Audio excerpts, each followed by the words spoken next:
ha develado la forma como trabajo, me dirijo a la parte inconsciente del sujeto como psicoanalista y deposito ahí lo que son los elementos simbólicos que luego van a elaborar, como cuando una persona come algo que no había comido antes. Y al saborearlo, luego dice, oh, ¿y qué es esto? Lo fija y luego sigue y se adhiere a ese tipo de comida. Que como decía San Agustín, los burros no comen bizcochitos. Hay, por ejemplo, procesos de modificación de la conducta que tienen que ver con la alimentación. Y cuando una persona asiste a una organización altamente estructurada como es el Hotel Embajador, por ejemplo, desayunaba esta mañana allá, y la forma como te sirven ahí es distinto a como te sirven en cualquier otra parte. Y por eso el Hotel Embajador ha sido un emblema, y valga la, la cuña que estoy pasando, porque allí hay todo lo que es un protocolo que te lleva a adaptarte a esa forma.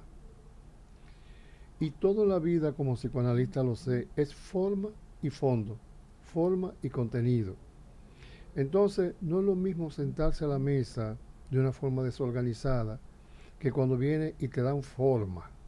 Te ponen un mantel, te ponen otro mantel para contener lo que los alimentos no caigan en el mantel y pueda ser utilizado.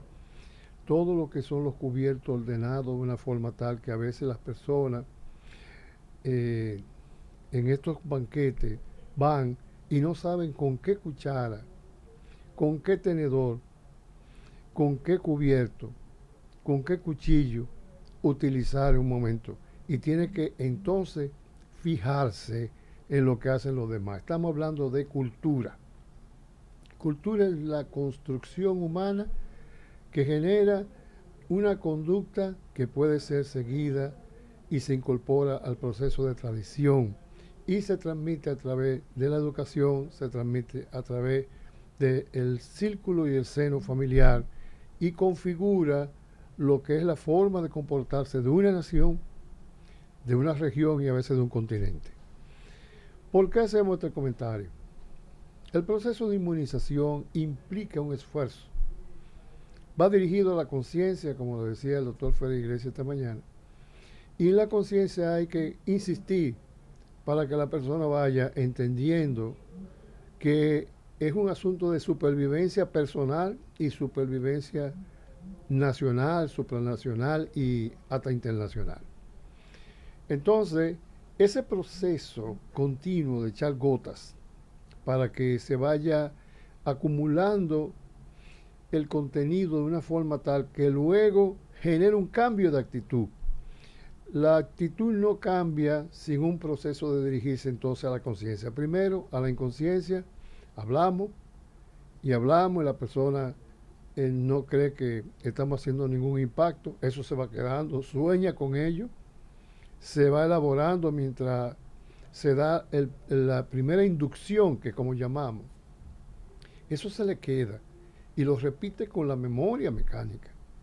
Y luego eso lo hace reflexionar y dice, bueno, pero el doctor Castro tuvo razón o no tuvo razón. Y se presentan tres actitudes.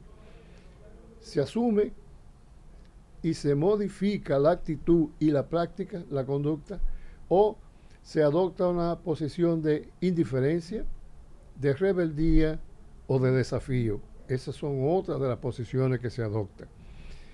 ¿Por qué decimos esto? Porque buscamos una solución científica a lo que acontece.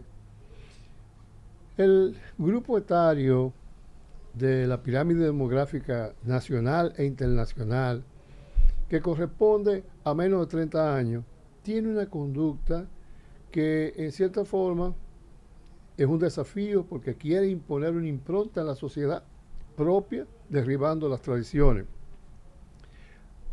o de indiferencia a lo que le dice el sistema, a lo que le dicen los mayores, o de rebeldía. Entonces, esas tres actitudes, recordémoslas bien. Indiferencia, la persona es indiferente y se va a su teteo. La persona asume una actitud de rebeldía. Todo lo que sea imposición lo vive con la necesidad de ir en contra. Los padres dicen no salga y salen, desafían. No te metas con esa tipa, se meten con esa. En otro caso, no solo es rebeldía, sino es de desafío. A mí, déjeme que me lleve quien me trajo. Es una palabra a veces bien grosera. A veces dicen el diablo. Cuando lo ven llegar, cuando lo ven venir, entonces dicen, a mí nadie me dijo nada. Cansado todo el mundo de predicarle en el sentido de predicación, o sea, de la oración del pensamiento crítico. Cuando una persona va criticando una forma que tiene un sujeto de colocarse en la sociedad y entonces recibe a través de los profesores, de los padres, de las personas que no le gusta cómo esa persona se dinamiza en el proceso de socialización en un país democrático como este. Tiene que tenerse las normas, la constitución, las leyes y los reglamentos y adherirse a esa conducta que se espera que un dominicano o una dominicana tenga aquí o cualquier persona no residente que viene o por flujo migratorio o por el proceso de turismo. Entonces, estamos haciendo todo este señalamiento porque a veces vemos la confrontación y en la confrontación podemos nosotros, los adultos, las autoridades, perder la autoridad. Y ahí sí es verdad que entonces hay lo que es una situación difícil. Voy a hablar específicamente para un líder que se perfila con un dinamismo santiaguero de los 30 caballeros. Hace un desafío y dice, bueno, no entreguen sus almas, que esas almas son para defenderse. Eso va en contra de todo un lineamiento de lo que él pretende asumir en el 2024.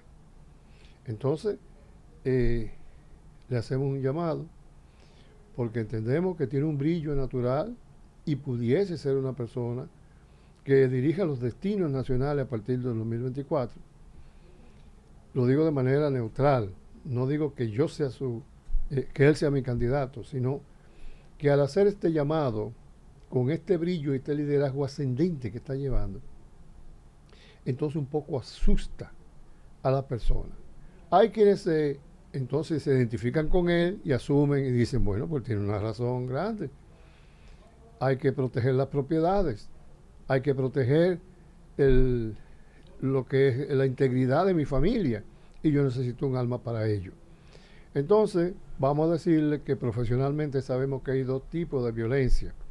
No es lo mismo la violencia común, que es la que se da de manera desorganizada, espontánea, hasta por un choque o por un parqueo, que la violencia organizada, que está organizada en base a estamentos, reglamentos, normas, códigos, sobre todo, no normas, no, código. Y ese código establece la forma como ellos van a ganarse la vida de una forma violenta, generando daño a la sociedad. Entonces, recapitulando, necesitamos nosotros un llamado a la conciencia, como decía el hermano Pablo. Modificar nuestra actitud frente a la vida y modificar nuestra práctica, nuestra conducta. La COVID-19, como es que se llama, porque es la enfermedad del coronavirus, tiene una caracterización y es que ha durado demasiado, ha desafiado todo intento científico de intervenir.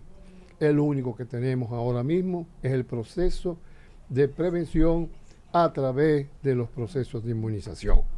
Es por esto que entonces ahora hago un llamado a tu conciencia, como decía el hermano Pablo, y deja y deposita, elabora la actitud de desafío, de indiferencia y de rebeldía frente al proceso de salida de esta pandemia. Gracias.